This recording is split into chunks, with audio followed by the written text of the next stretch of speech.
Well, I made the mistake one time with making pie, and my pie dough came out like it was like gooey. Yeah. And Henry walked by and laughed, and it just hit me wrong. And I picked that up and I threw it at him. I was so sorry because I was cleaning that mess up for it went everywhere. I got lots of pulpit jokes like that or sermon jokes. Phil used to tell jokes all the time. I don't know if he used to start out. I haven't noticed him doing it so much in the men's conferences, and that's about where I've heard him most in the last few years. But he used to start by telling two or three completely unrelated jokes to kind of evidently warm up the crowd or to get everybody feeling lighthearted. But I used to tell a lot more. It seemed like I find life to be more humorous now than any joke I could tell. But I heard a young man say when they first married, his wife used to treat him like a god. She'd offer him burnt offerings all the time. So, Burnt food. but yeah. And so then one man said, yeah, when right before we married, my wife, she was just there down on her knees, and she was saying, "Come out from underneath that bed and fight like a man." So they just keep coming. I've already joined in. If y'all are out there in Sunday school land this morning, I during the pandemic, I used the computer, the church's laptop, to broadcast Sunday school several times, but it's been a long time since I've done this, so I'm assuming that it says that I'm live right here, and we're in the Sunday school office again, and so when the pandemic began, I began to see a lot of my preacher brothers and church members, leaders, music directors, deacons, and different people who participated in the worship services, see them broadcasting their services, and I was glad that we had already kind of worked out some of the bugs and some of the kinks. But then I began to realize that a lot of my friends are not all that good looking. So I think, that's asking a little bit much. So I'm monitoring the feed right now, and that's just one way of saying that I'm looking at myself. And we may not have flash up scripture. Maybe I haven't put as much study into this, how we could display the scripture we're going to be looking at today, but I did bring a copy. I'll include that in the video later on. But we're back in the Sunday school classroom. It's raining outside, and it's homecoming Sunday. This is our first Sunday of being back in the Sunday school class. So I don't know. Randy Wentz is one of our attendees, has been since he moved across the road, became a part of our church family. But generally on a day like this, I wouldn't go get him. But we're going to have a good service today, better preaching than we generally have, and great singing and a good meal. So I told Randy, well, actually he called me. I said, if you don't mind getting a little wet, well, let's go ahead and do it anyway. We did. But my hair is a little wet. But if I lose my voice later on, Phil will come and he'll be in good stead. Well, you did know Ned and Betsy was in Vegas, didn't you? Well, I talked with both of them a couple of weeks ago, and I don't think that they had finalized all of their plans. But they out there now? Yeah. I haven't talked with them since then. They went week before last. They didn't go this past week. They left, I think, on Wednesday morning. Betsy, his dad said, got a little antsy. She didn't think she was going to get there before that baby gets here. And I hadn't talked to them in a couple of days. We're checking on things at the house and taking care of it. I'm watching his fish pond so it don't go dry. But I talked to him, and the baby still hadn't got here. Right. She had dilated a little bit when they went out, but she hasn't did much more. And she's got a couple of different doctors. One of them's telling her it might not get here till the 20th. But Father's Ned's only Day. want to stay 3 weeks, but looks like he's going to be a little longer. He had told me that they're going to drive out there, so I'm glad that they have made it safely. And we've been praying for 3 of our young couples.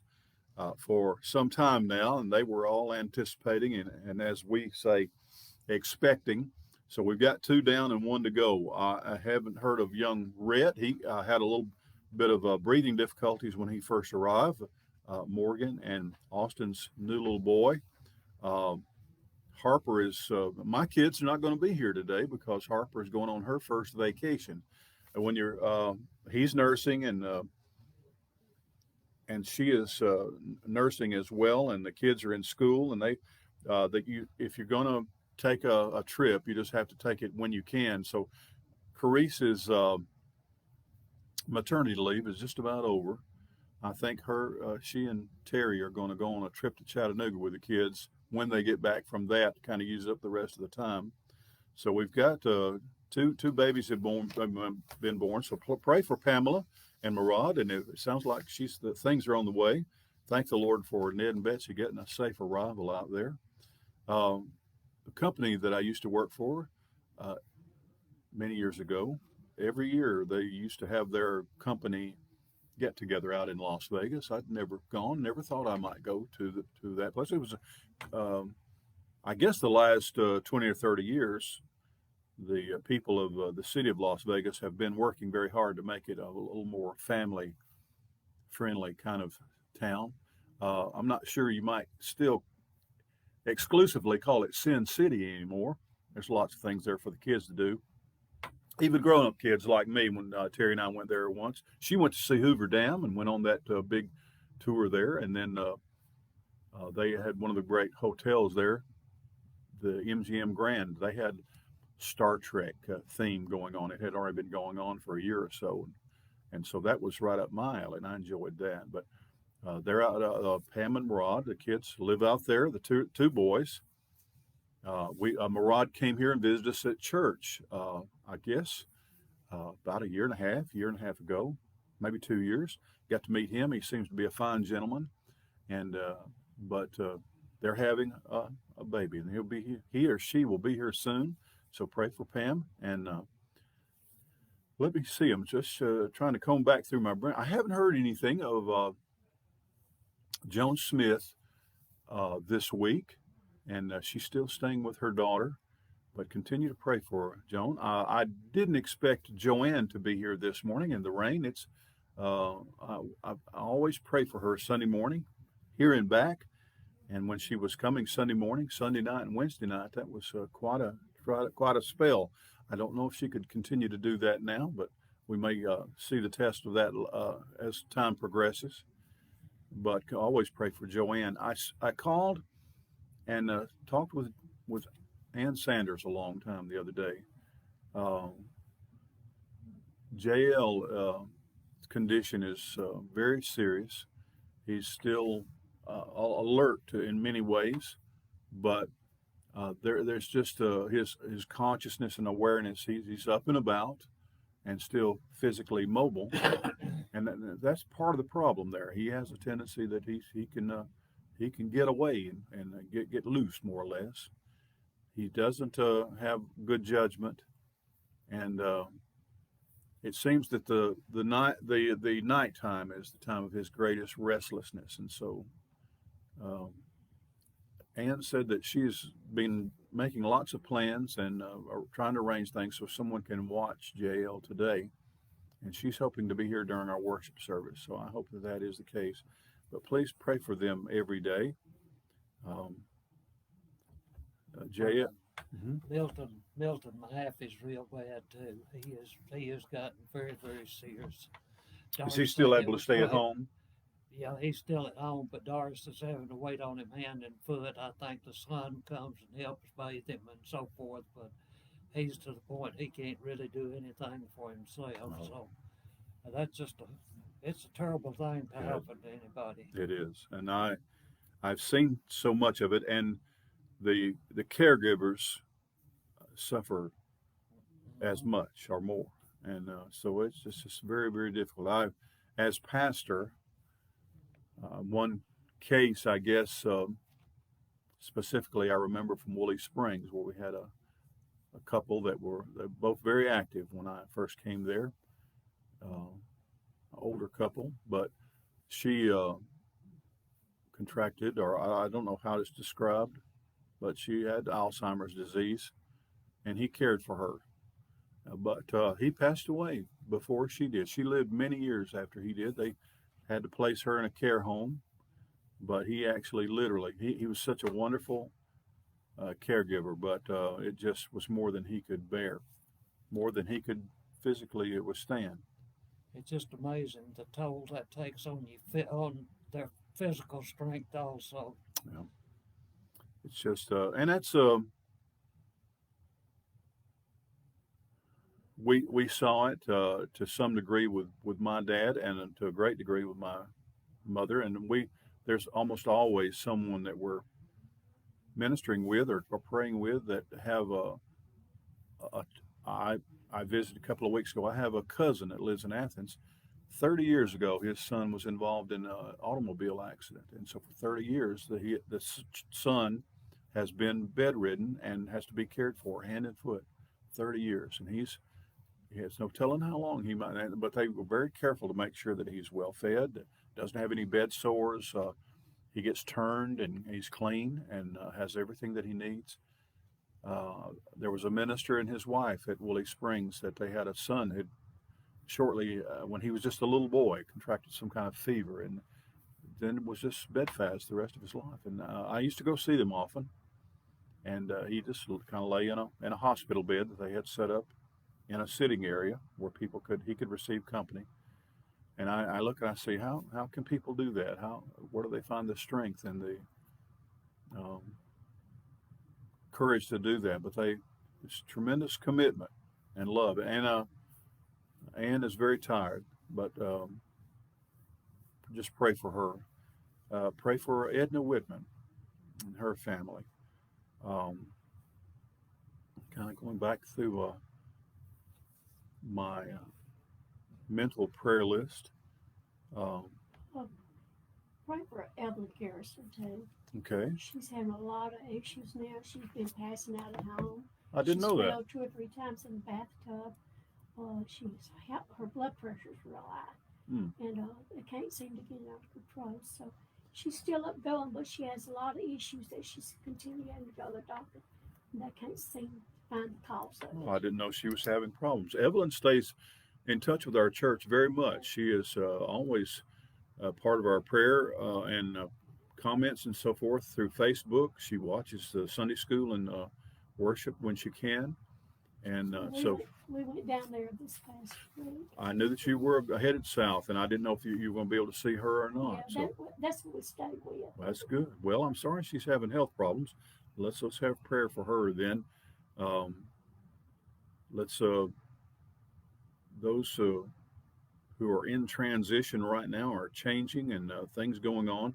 Danny and Liz are settled into their new home, but my goodness, to move across town from one house to another has been a big deal. So it's a wonder that they have kept their sanity, but they seem to be doing all right. And I haven't been over there. We've gone over to their new house several times, but I haven't seen it in its latest stage. I think their biggest thing that they're waiting on now is getting their cable television installed. So if that's all they're lacking, then their furnishings and maybe their household is in place there.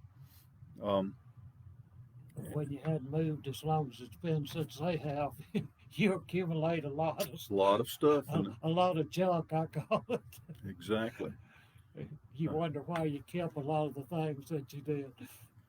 And from the impression I got, they've used this opportunity maybe to give away or throw away a lot of things. So maybe they have lightened their load. That's one thing that my dad really impressed me when he after his wife passed away. He began giving things away and had yard sales and things of that nature. And he really liked it. He was going to move into kind of a little apartment. So he sold a big house that had a big yard, simplified his life a great deal. And I think any of us could benefit from things being a little more simple. But it's hard to throw things away. I've got a garage full of stuff myself right now. Let's have prayer. We're going to do something. We're starting something a little unusual this morning, and we'll look at our scriptures a little bit. And I'm looking forward to hearing Phil preach and to hear Linda Sue sing this morning. I'm glad that you're here. I'm glad for anybody who's out there and tuned in to Sunday school this morning on a rainy Sunday. Father, thank you for the privilege of calling out your name and always being in touch with you, tuned in. We don't just have to start a prayer to be in touch. You live within us. And yet, when we pray, we know you hear. And it is a special conversation. It's like traveling together and then suddenly deciding to have a conversation and knowing that whenever we might speak or think a thought, you're there to receive it.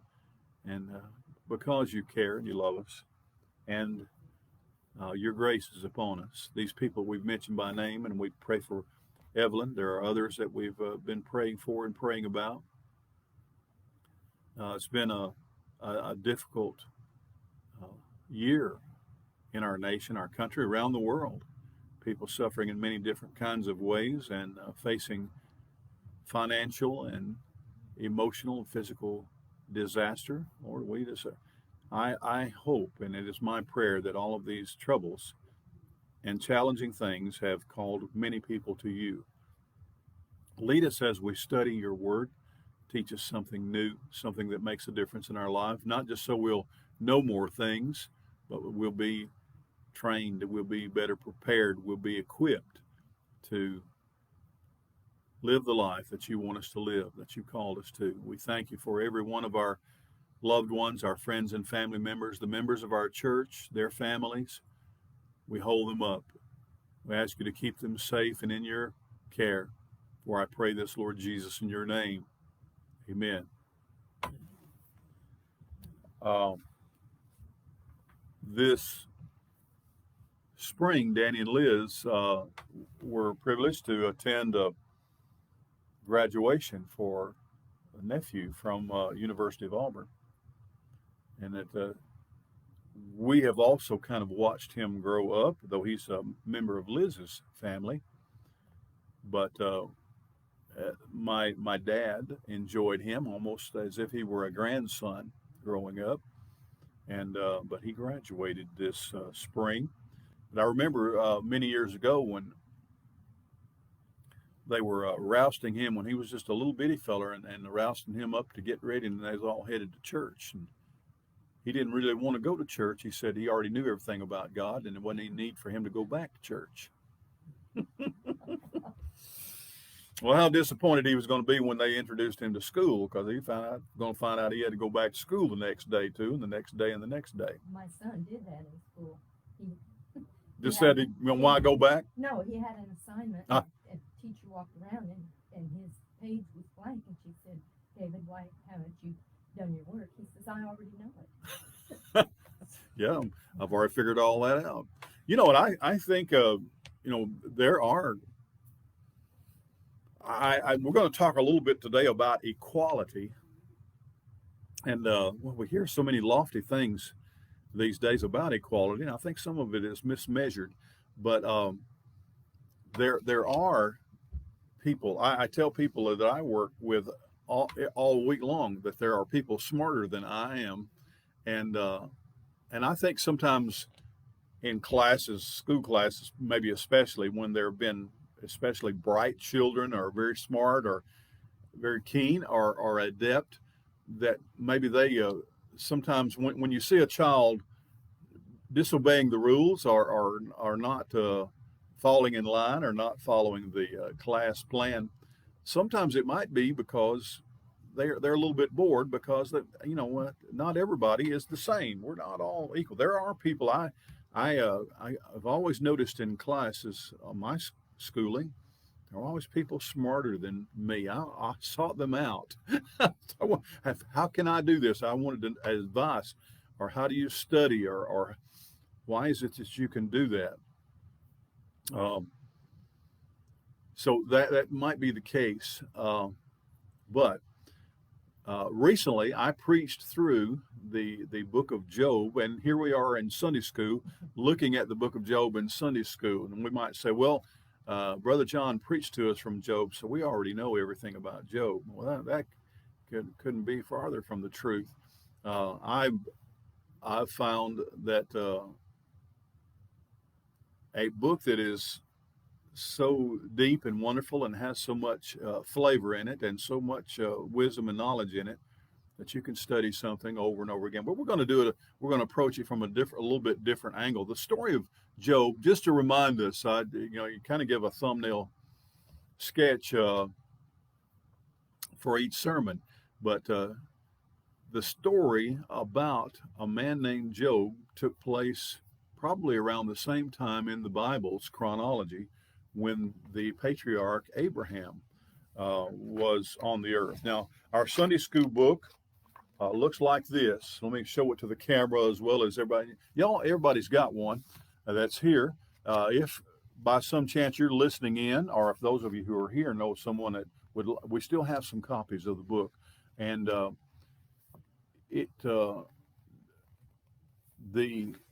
I'm not going to, again, as we did with Luke, I'm not going to be following word by word the passages that are in our quarterly, but it does have readings in Job in the Bible reading plan, and goes through Ecclesiastes. Reading the whole book of Job and reading the whole book of Ecclesiastes is even different and better than even hearing messages or lessons about them. The first, he's got an outline here that's on page 9, says the testing begins. And so, not this lesson, but in a coming lesson, we're going to talk about testing. Now, as a Christian, we're pretty familiar with the concept of facing different life challenges as if they were a test, and that the Bible teaches us that our faith is going to be tested, and it's like the quality of a gold or a precious gem. You used to. I remember watching movies when I was a little boy, and a pirate movie or something like that, and they had gold coins. Do you know what a pirate would do in many of those episodes in order to find out if that was a real gold coin or not? Yeah, he'd put it in his mouth and bite it. And I thought, well, how in the world? Evidently, that was supposed to communicate. It didn't to a little boy. I had no notion. But I found out that gold is very soft. It's a very pliable metal. It's not like iron or steel or copper. And that, as a matter of fact, if you bite down into it and pull down on your teeth, it'll actually bend. And that's a pretty good sign, I guess, at least to a pirate, that it's genuine gold. And so he'd put it to the test. I think sometimes God bites down on us. Well, that's something that Job says in one of his verses. He says, I think of Job's verses. He says, when I've been tried, he says, I'm going to come forth as gold. Job was looking for a time when this would be over. And he was not, though it did hurt him deeply. He went through terrible tragedies and loss. But one thing I believe that helped him survive it was that he felt like this has a purpose. This is what you do to gold to make it stronger, purer. That's what you put gold in the fire, and the way I understand it is a lot of the dross metals or any impurities would separate, and you can then scoop out. And the more you heat it and scoop out, the purer and the purer the gold becomes. And so different carats, 14 karat gold, so forth. So this first lesson, or not the first lesson, but the first point in his is the testing begins. And generally, I've never been persuaded. We were talking about in school that taking a test in school was helpful. I became, in my formal education, very adept at taking tests. I could pass tests. I could make an A on a test or 100 on a test because I knew how to take a test. It didn't mean that I knew that I was smart or that I was educated or that I knew the material. I knew how to memorize things. I knew how to train my mind. And maybe 2 hours after the test was over, if you asked me any of that information, or even during the test, to explain these things. I couldn't explain it, but I knew what letter to circle, or I knew, well, you give me a multiple choice test and I can knock it out every time. In other words, if the answer's there, if you give me a question and then the answer is A, B, C, or D, if you give me the answer, I can get it almost every time. And so a multiple choice question doesn't seem to be accomplishing anything for people like me. Does it? Certain people in the class made a 98 and some made a 58. Are these smarter than those? Well, the possibility that these, the ones that made a 98, are just better at taking tests.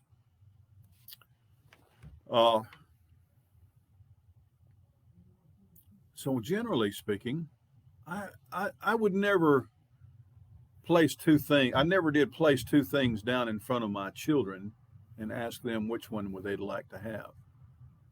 I would always tell them, this is the best. I recommend this. Let's put this one over here all by itself. And so I never tested my children in that way. Now there are certain things where I wanted to measure their progress, but still, I would not put drugs or alcohol or any kind of harmful thing lying about the house to see if they would use it or not. I would never do anything like that. But when we first come into the Bible, we come into the Garden of Eden and we see that Adam and Eve are placed, they're perfect people placed in a perfect environment. But then there is a tree that they're not supposed to eat. It's very, very obviously a test. It's arranged. It's prearranged. I've talked to the Lord many hours about this. I say, Lord, if there's a tree in the Garden of Eden and we're not supposed to eat it, let's get rid of it. Let's chop it down. Let's put a fence around it. Let's not have that tree. If we're not supposed to eat it, and Lord, why would you make food that's not to be eaten? And so I'm just telling you, just as a human being, not as a preacher or a pastor, or even a Christian, I'm saying, Lord, these are the things I struggle with. I don't want to be tested because I'm afraid I will fail. I'm afraid that I will not survive or succeed. Well, what we're going to look at today, let me give this to you because I just want to this is kind of like something to give you to think about. And this is what Job was a man.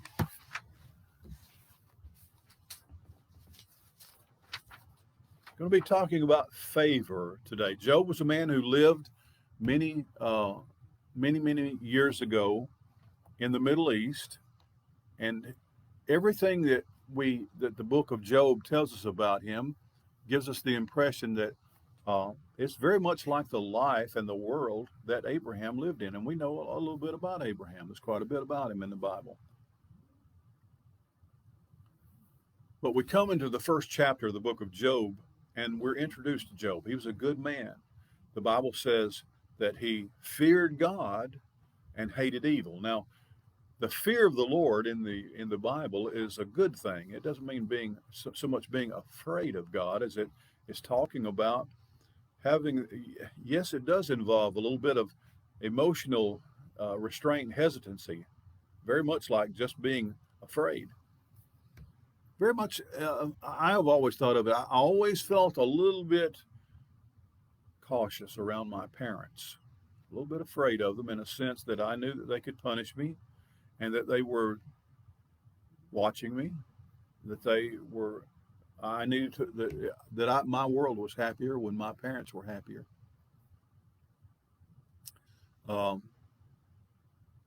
But Job, the way we would say it is that he believed in God. He was aware of God, and he was devoted to God, and he hated evil. When we see in the first part of the Bible references to the wickedness of man or sinfulness, or that there was going to be a great flood because of the terrible wickedness or darkness, and I think, well, what rules were they breaking? As far as I know, they only had one rule, and that was don't eat the fruit. Even after the Garden of Eden was gone and they left, even after Adam and Eve were cast out of the garden, and we have, they had a rule that says, "Be fruitful and multiply." Well, there weren't any laws or rules. There weren't any commandments. There weren't any stop signs.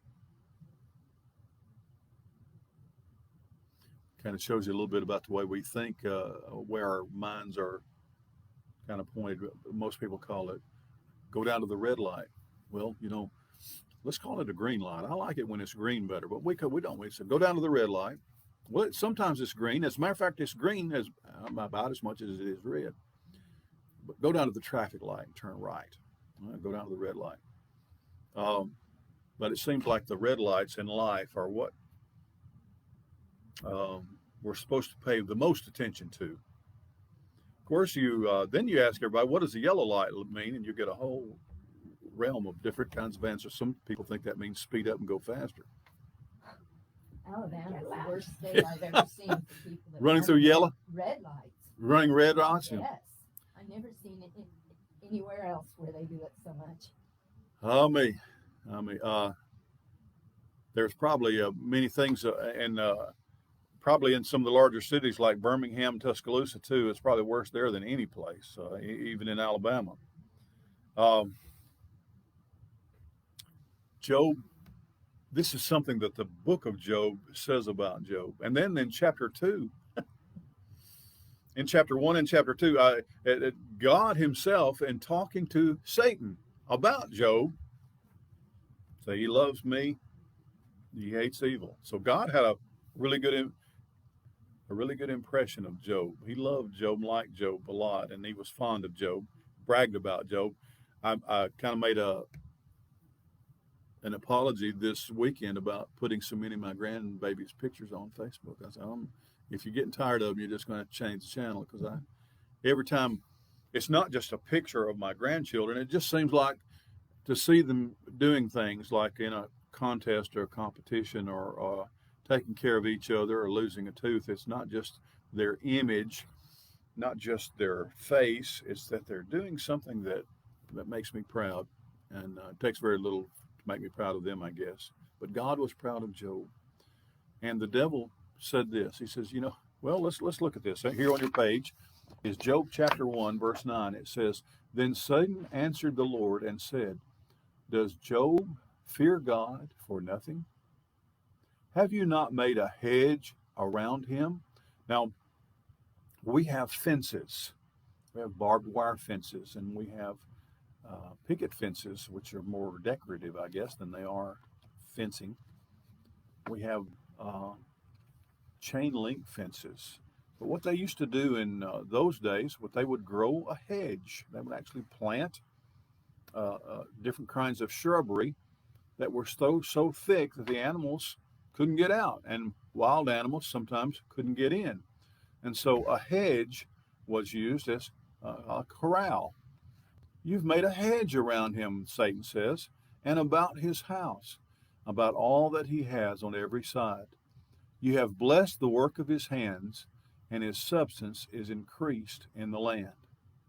Now, this is what I want to, instead of just really going verse by verse in the book of Job, I wanted you to think about this, in that, first of all,